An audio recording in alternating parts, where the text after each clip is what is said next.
So long, old man. I shan't be very long. Haven't used that bag since I brought little Amelia. What's her name in the world? She grew up to be a very unattractive child. Oh, who wouldn't with a name like Amelia? Oh, Amelia. Amelia.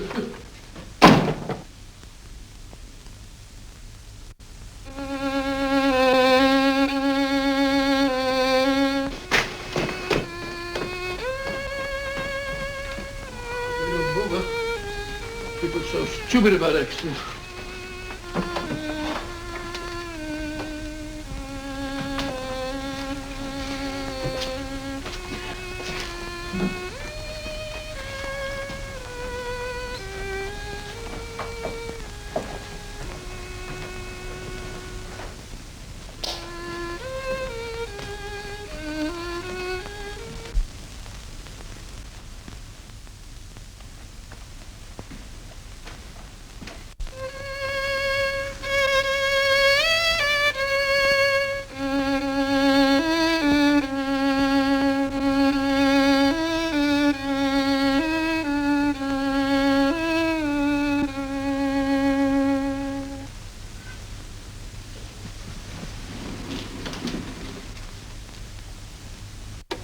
Oh, Professor Moriarty.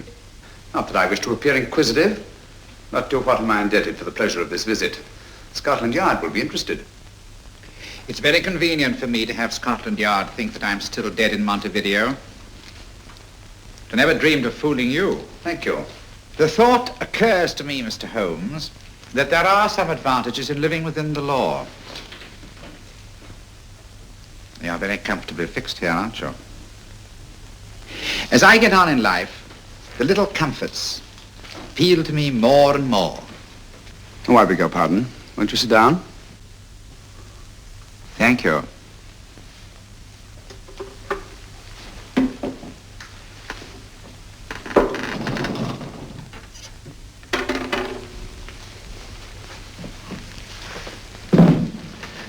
And now, Professor Moriarty, what can I do for you? Everything that I have to say to you has already crossed your mind. And my answer has no doubt crossed yours. Yes, final? What do you think? I shall not rest until you are hanged for the finger murders. You've no proof, you know. No, not a shred. But I have you. I could turn you over to the police here and now. You could. But if you did, you'd never see Dr. Watson again. Oh, the telephone call. Quite. I rather assumed you had taken some such precaution. Or I should have snatched up a revolver and indulged in a fit of heroics when you came in. Very smart, aren't you? Not smart enough. Or I should have anticipated you. But if any harm comes to Dr. Watson, I shall seek you out. I shall not rest until I find you, and when I do... No harm will come to Dr. Watson this time. But I can't answer for the future. Mr. Holmes, I should strongly advise you to drop this case. Don't be silly. Think it over. We've had many encounters in the past. You hope to place me on the gallows. I tell you I shall never stand up on the gallows.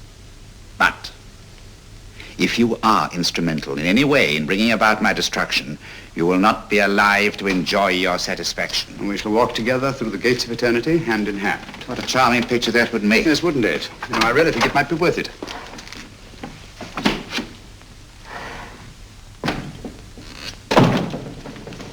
Shoelaces, Governor? Tuppence a pair.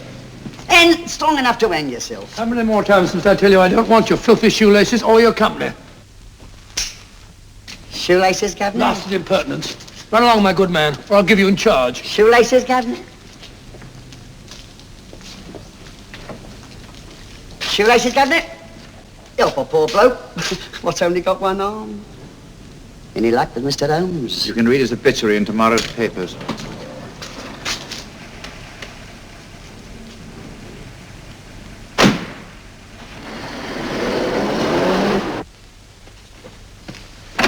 Oh, there you are, Watson. Come in. I was, just going out to look for you. Look for me what for? Suppose you don't think I know my way about? Well, you're right, I don't. Blast all practical jokers anyhow. Know where I've been? On a wild goose chase. Exactly. There's no such number in McCardle's Muse. Some fool's idea of a joke. Did you, Did you see anyone? No, nobody especially. Only a whining old idiot selling bootlaces. Persistent beggar, wasn't he? Stuck to you like grim death. Huh? How do you know? And finally left you for someone who looked like better pickings. Someone, my dear Watson, was Professor Moriarty himself. What? He's just called on me. Moriarty here and you let him go? But you must be out of your mind. Why?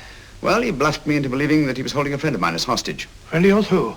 Oh, nobody very important, just a fat, lazy fellow. Medical man, I believe. Medical man? Do I know him? Yes, I think you do. A fellow by the name of Watson. Watson, never heard. Who, me? I'm afraid so, old fellow. Your street hawker's job was to do away with you in a certain contingency. And you let Moriarty go? Because of me? I had no choice. I can't afford to lose you, old fellow.